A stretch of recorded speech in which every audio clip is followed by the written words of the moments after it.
Olá, eu sou o Caio e você está me vendo abotoar a jaqueta. No canal da cfxsports, o seu canal de lutas, bem-vindos para mais uma semana, que seja muito boa para vocês todos.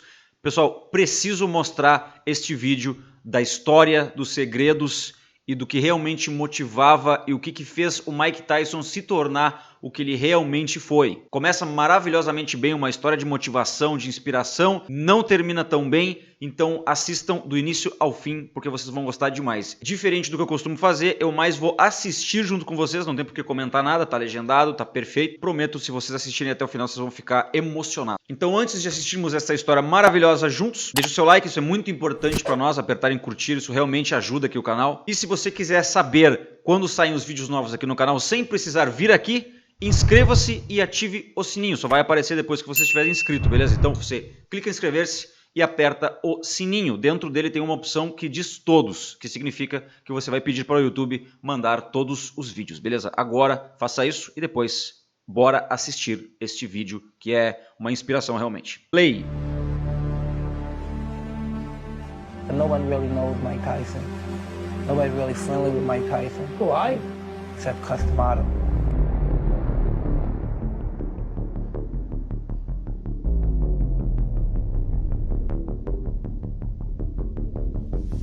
Me and your world is so vastly different, you could never understand the action and the excitement of it all. Even though they know that you're a crook, when you're on the bus or when you're walking in the check cashing place at the grocery store, they know to watch you and you still outsmart them. Like most people would think, well, she knows me, she's on to me, I'm going to walk away. But just to still watch them, they think they know, and then they make one mistake, and you outsmart them and they have their wallet.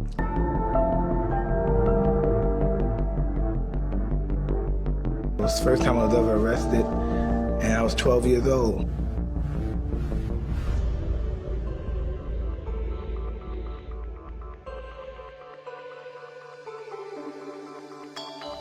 The first day he met me, he took me in his house, he didn't even know me. As time was going on, this guy he kept saying these great things about us. So this guy, I didn't know if this guy was queer. He just kept saying great things. He said, man, you're a great fighter. He just kept saying, you're the greatest, you do splendid. Gives me the motivation and interest to stay alive. Because I believe that a person dies when they no longer want to live. But I have a reason, Mike.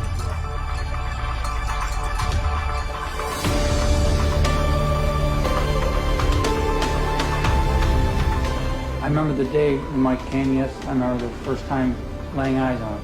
He was being escorted across the field to our place by two of the bigger staff. They brought him in handcuffs. He found out that I was an ex-fighter. And he asked one of the staff, how can I meet Stewart? Well, finally I went to his room one night and I banged on his door to intimidate him. I said, so you want to meet me? What the hell do you want? He said, I want to be a fighter. I said, so do the rest of these other guys, all the rest of these other guys. They haven't got the balls to work to be a fighter. I'm serious, Mr. Stewart. I said, let's see your behavior continue like it is for a few weeks, and we'll see what happens. This is what impressed me. This kid changed. I mean, because he wanted it. The teacher's call from school. I knew one of the English teachers called and said, what the hell happened to this guy? I became a nice guy. I talked to people nice. I became a gentleman. And eventually my grades got better, and then he started teaching me how to box. Mike and I were sparring one time. He hit me with a jab. It almost knocked me down. Luckily, I had the next week off from trying because my nose was broke and my eyes were all black. And I told my wife the next day, I said, that's it. I want you to go to this man. This guy could take you to the next level. And at that time, I was probably 1980. I met Cus D'Amato. He watched me for he didn't let me box. He would just talk to me for 2 or 3 weeks about fighting and the psychology of fighting.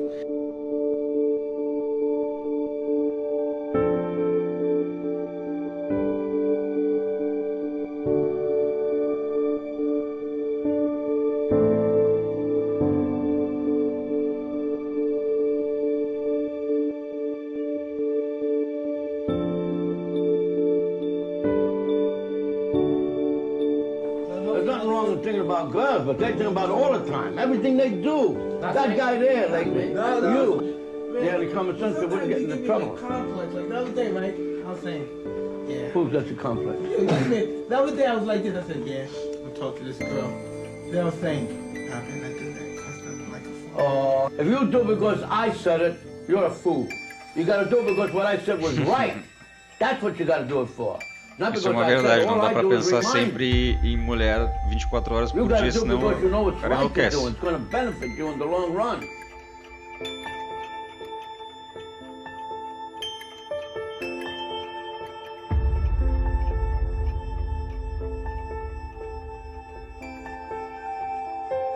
He just kept giving me compliments and compliments about everything I did. So what's the wrong with this guy? Agora começa a ficar sentimental a parada.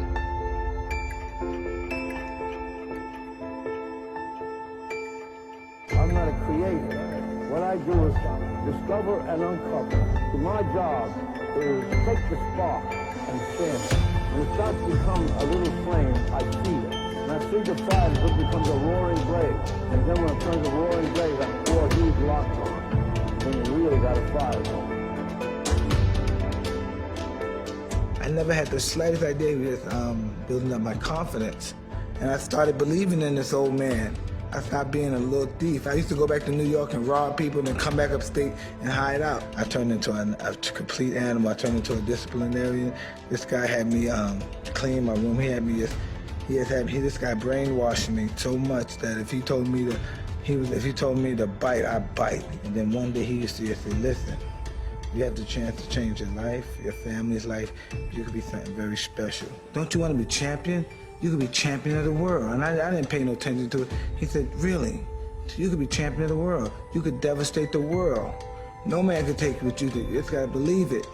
I looked at this guy, and then I started thinking. I said, you really? I said, this guy's really crazy. He said, you do what I tell you to do, and if it doesn't work, then you could leave. So I said, okay, bet. So I did everything he told me to do, and I won.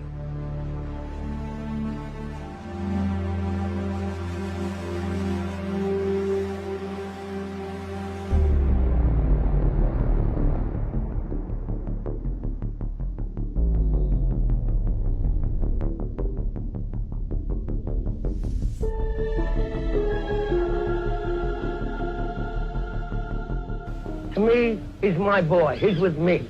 I often say to him, you know, I owe you a lot, and he doesn't know what I mean, but I'm going to tell him now what I mean. If he weren't here, I probably wouldn't be alive today. The fact that he is here and doing what he's doing, and doing as well as he's doing, and improving as he has, gives me the motivation and interest to stay alive.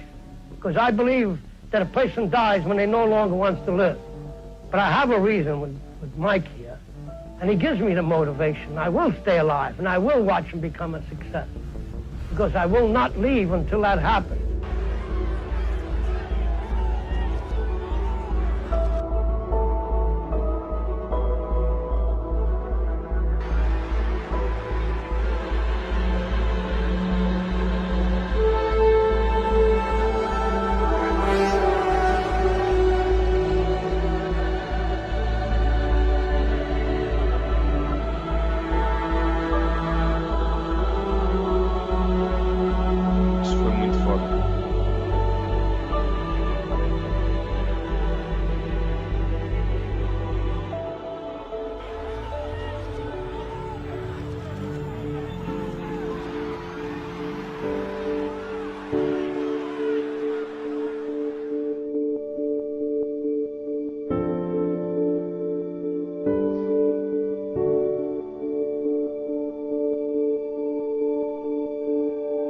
Mostly it just changed my life because he helped me to deal with people. I know how to deal with people now. Before, I couldn't talk to people. I always want to be alone. And now I learned how to deal with anyone. I could talk to anyone, even about their problems. And it's like a father and son relationship. You know, even though he is my manager and trainer, sometimes I forget that because of the way we are.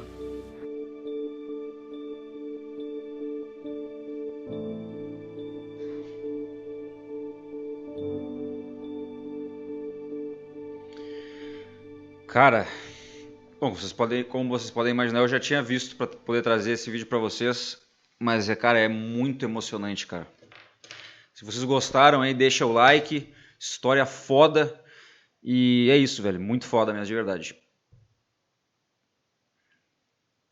Inscreva-se no canal para receber mais vídeos como este. Comentem o que vocês acharam dessa história. Compartilhem com algum amigo que de repente seja lutador aí ou gostaria de ver este vídeo, independente até se for esportista. Vai aparecer mais 2 vídeos, estamos juntos. Inscreva-se, ative o sininho para receber mais vídeos como este. Até hoje de noite. Fui!